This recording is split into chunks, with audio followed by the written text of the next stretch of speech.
અમદાવાદ જિલ્લાના ધોળકા તાલુકાના ચંડીસર ગામે આશરે 15,000 વર્ષ જૂનું ઐતિહાસિક સ્વયંભૂ શિવલિંગ ધરાવતું શ્રી ચંડીનાથ મહાદેવજીનું મંદિર આવેલ છે. ધોળકાથી આશરે 10 કિલોમીટર દૂર ચંડીસર ગામ સાબરમતી નદીના કિનારે આવેલ છે. ગામની ભાગોળમાં જ અતિ પૌરાણિક અને પ્રાચીન શિવાલય ચંડીનાથ મહાદેવજીના નામથી સુપ્રસિદ્ધ છે. આ મંદિરનું વર્ણન વ્યાસ ભગવાને પદ્મપુરાણમાં કરેલું છે. આ પવિત્ર સ્થાનનું મહર્ષિ શ્રી વેદવ્યાસજીએ પદ્મપુરાણમાં ઉત્તરાખંડ વિશે પાપનાશીની સાબરમતી મહાત્મામાં વર્ણન કર્યું છે. તે કથા શિવ પાર્વતી સંવાદ રૂપે છે.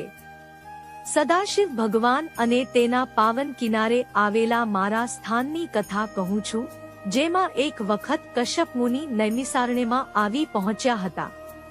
તેમનું દરેક મુનિઓએ સ્વાગત કર્યું હતું અને મુનિઓએ તેમની મનોકામના પૂર્ણ કરવા ગંગાજી લાવો કહ્યું. ત્યારે મુનીશ્વર કશ્યપજીએ જંગલમાં જઈ તપસ્યા કરી હતી. તેમનું દિવ્ય તપ જોઈ હું ઘણો પ્રસન્ન થયો હતો, જેથી તેમની માંગણીને ધ્યાને લઈ તક્ષણે મેં મારા મસ્તક પરથી એક જટાની લટ ઉખાડીને આપી હતી અને તેની સાથે ગંગાજી આપ્યા હતા. આ ગંગાજી કળિયુગમાં સાબરમતી નામે વિખ્યાત થયા. આ સાબરમતી 7 ધારામાં વહેંચાઈ તેના નામ સાબરમતી, રેવતા, બકુલા, હિરણ્યમતી, હસ્તિમતી, વેત્રવતી અને ભદમુખી સતયુગમાં ઉપરોક્ત નામે ઓળખાઈ હતી. સાબરમતીના કિનારે મહાપાપોને નાશ કરનારા ઘણા તીર્થો આવેલા છે. ઘણા સ્થાનો ગુપ્ત છે, તેમાં ઘણા તીર્થો પ્રસિદ્ધ છે.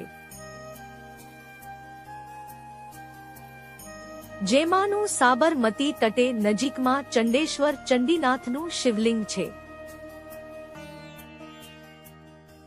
12 વર્ષનો વનવાસ ભોગવ્યા બાદ પાંડવોએ 13મા વર્ષે હુપાઈને રહેવાનું હતું. ત્યારે આ સ્થળે આવી બ્રહ્માણી દેવીની આરાધના કરી એક ખીજડાના ઝાડ ઉપર પોતાના શસ્ત્રો મૂકી વિરાટનગર એટલે કે હાલના ધોળકામાં પ્રવેશ કરતા પહેલા ભગવાન ચંડેશ્વરની પૂજા અર્ચના કરી હતી. ત્યારબાદ ઘણા વર્ષો પછીની વાત હોય અને લોકવાયકા પ્રમાણે વેપાર અર્થે આવેલા વણઝારાએ આ સ્થળે રાત વાસો કર્યો હતો. ત્યારે ભગવાન ભોળાનાથે સ્વપ્ન આપ્યું હતું અને તેને કહેલું કે આ પાવનકારી સ્થળને સુશોભિત બનાવ. આથી વણઝારાએ શિખરબંધ દેવાલય બનાવ્યું હતું. મંદિરની બરાબર સામે એક વિશાળ કૂવો છે. તેનું પાણી આજે પણ પીવાલાયક, મીઠું અને રોગમુક્ત તથા ચમત્કારિક મનાય છે.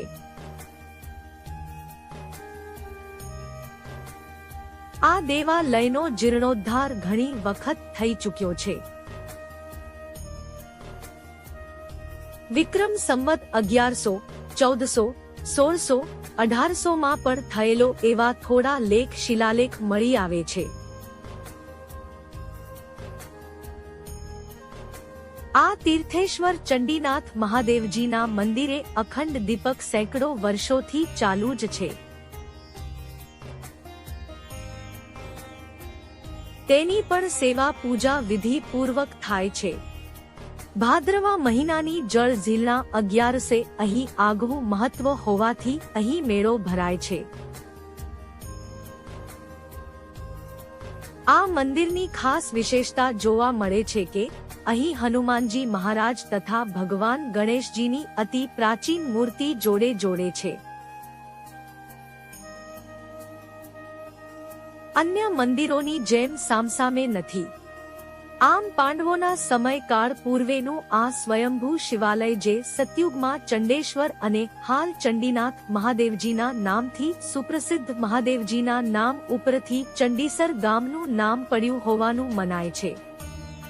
સાબરમતી નદીના તટ ઉપર ચંડેશ્વર મહાદેવ તીર્થ જેવા અનેક તીર્થો આદિ અનાદિ કાળથી છે. જેનું સુંદર વર્ણન પદ્મપુરાણમાં પ્રસિદ્ધ છે. મિત્રો, જો તમને આ વિડિયો ગમે તો લાઈક કરો, શેર કરો અને અમારી ચેનલને સબસ્ક્રાઇબ કરો.